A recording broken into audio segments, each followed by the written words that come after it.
Jeff the Killer est le méchant titulaire des histoires de creepypasta du même nom.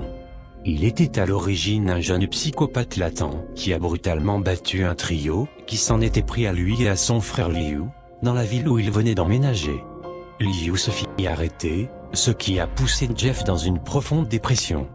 Plus tard, les agresseurs ont de nouveau attaqué Jeff lors d'une fête, et Jeff les a tués tous les trois, mais pendant son acte, il se prit de l'eau de javel et a accidentellement allumé un feu, endommageant ainsi gravement son corps et son visage.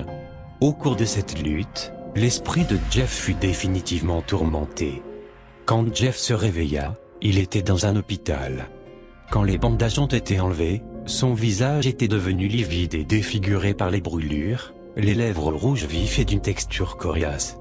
Jeff dit qu'il aimait son visage de cette façon et se mit à rire hystériquement, mais le médecin pensait bêtement que cette folie n'était que le résultat des analgésiques et a laissé Jeff et sa famille, y compris Liu qui avait été libéré, rentrer à la maison.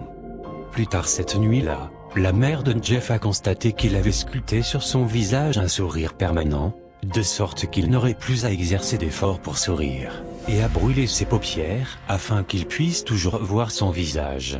La mère de Jeff est allée voir son mari pour lui dire que son fils était devenu complètement fou et avait besoin d'être soigné, mais Jeff les a attrapés et les a poignardés à mort.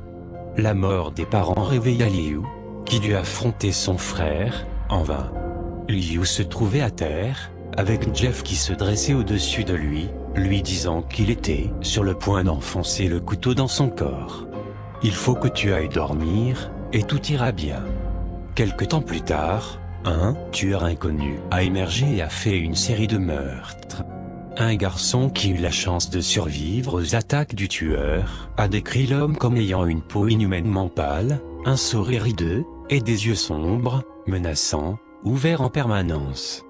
Quand il a essayé de tuer le garçon, il lui a dit : « Il faut que tu dormes maintenant. »